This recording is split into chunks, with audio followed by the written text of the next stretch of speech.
Bonjour à tous et bienvenue sur la chaîne, on se retrouve pour parler du film En eau très trouble qui est sorti en salle le 2 août 2023. Il va durer 1h56 et il est réalisé par Ben Wheatley. Après vous avoir donné quelques petites infos sur le film, j'avais plus envie de vous faire une réaction à chaud qu'une critique un peu plus posée comme d'habitude. Donc là c'est parti, je sors de la séance, on va en parler. Juste avant de commencer, je voudrais revenir sur le premier film, alors on va pas y rester longtemps. Je l'ai revisionné la semaine dernière. Et j'avoue que la première fois que je l'avais vu, j'en avais un très bon souvenir. Pour moi, c'était un excellent film. Et après ce deuxième visionnage, alors il n'est pas mauvais, mais ce n'est pas le film que j'avais vu la première fois. C'était un petit peu en dessous, c'était un bon film d'action, c'était divertissant. Pour ce deuxième film, malheureusement, c'est un petit peu la même chose. Alors je dis malheureusement, mais en fait, ce qui me dérange, c'est que on a déjà eu le premier, donc si vous refaites la même chose à l'identique, il n'y a pas grand intérêt à aller voir ce film. Mais juste avant, j'aimerais parler du titre, En eau très trouble. Le premier film s'appelait En eau trouble. Alors déjà, on va pas forcément parler de la traduction anglais-français, parce que je suis nul en anglais, mais pour moi, The Meg, donc The Mégalodon, le plus gros requin du monde qui existe, enfin qui existait plutôt, le sujet du film déjà, on le traduit en eau trouble. Bon, pourquoi pas le deuxième en eau très trouble, ça veut dire arriver au 10e, ça en sera en eau très trouble, on va jamais s'en finir, enfin la traduction du nom est nulle. Au niveau de l'histoire, on va retrouver un petit peu comme on avait vu dans le premier film, Jonas va se retrouver à passer la thermoclim et ils vont de nouveau se retrouver confrontés à des mecs qui vont ressurgir à la surface. Comme je te disais à la base, on s'est vraiment pas cassé la tête à recréer une histoire, à essayer d'améliorer des choses. On a repris la première histoire, on a modifié quelques informations parce que déjà beaucoup d'acteurs ne sont pas dans le deuxième film, il y en a 4 au tout je crois. Il y a DJ, le chef un petit peu des scientifiques, Jonas, et la petite fille qui est là, tout le reste n'est plus dedans. Donc ils ont dû improviser, recréer quelque chose à partir de ça.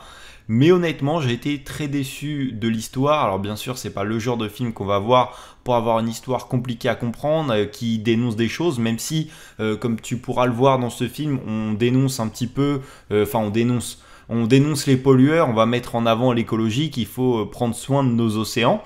Mais pour moi, c'est le seul message que véhicule ce film. Et ils ne se sont même pas embêtés à essayer de le mettre discrètement, que ça soit un peu plus complexe que attention aux océans. Mais voilà, l'histoire n'est pas folle, on te resserre exactement la même chose. Et j'avoue que je n'ai pas forcément été séduit par le film.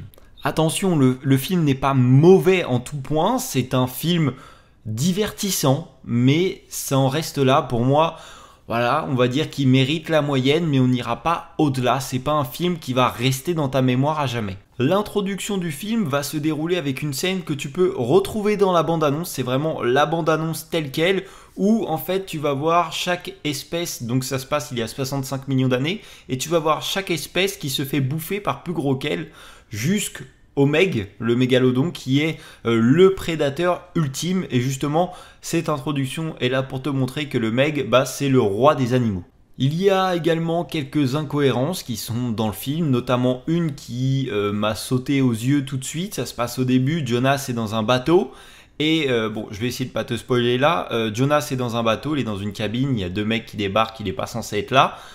Il va s'en prendre à ces 2 personnes, et quand il va descendre, tout le monde est déjà en train de le courser. Mais étant donné que personne n'était au courant qu'il était là, il s'était infiltré, les 2 seules personnes, c'est les 2 qui viennent d'assommer, donc personne n'a pu communiquer l'information, mais tout le monde sait déjà qu'il est là, tout le monde commence à lui courir après, comme si tout le monde l'avait vu, comme si c'était évident. Il y a également une autre chose qui m'a dérangé, qui d'un sens est là pour montrer qu'ils ont appris de leurs erreurs. Au final, pas tant que ça, étant donné qu'ils vont retraverser la thermoclim, alors que la première fois, des mecs avaient pu remonter et que ça avait foutu le bordel. Mais là, ils ont recommencé. Cette chose, c'est l'éclairage. Je trouve que à chaque fois qu'ils sont en plongée, tu ne vois absolument rien. Tout ce qui est autour de toi est très sombre. Tu es vraiment concentré que sur tes 2 vaisseaux. Ce qui m'a dérangé, c'est que en fait ça fait pas réel, du coup ça fait vraiment très futuriste, tu oublies assez facilement qu'ils sont dans l'eau, en tout cas moi c'est ce que j'ai ressenti. Après, ça a été fait aussi pour te montrer dans le premier film, dès qu'il y avait énormément de lumière, et ça a été reproduit dans ce film-là, ils se servent de la lumière des fois pour divertir le meg. La lumière attire le mégalodon, et donc du coup là ils ont voulu te montrer, il y a même un éclairage spécifique pour ne pas attirer ça, mais ce qui fait c'est que tu vois rien dans l'océan, donc après quand ils ont passé la thermoclim, c'est encore plus sombre, tu ne vois absolument rien, tu ne vois pas les décors, et j'ai pas trouvé ça splendide.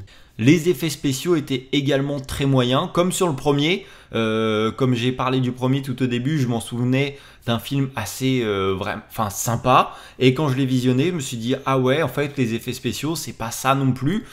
Et ben c'est pareil dans ce film-là, et je trouve que c'est même peut-être un petit peu en dessous.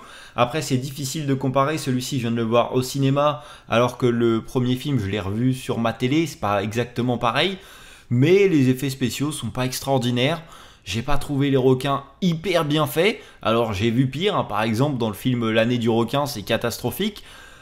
Là c'est un peu mieux, mais j'ai pas été transcendé non plus. Après je comprends que ça soit pas forcément hyper facile de recréer ça, mais ouais, j'ai pas été emballé par les scènes d'action, j'ai pas été emballé par les effets spéciaux, j'ai pas été emballé par les cascades.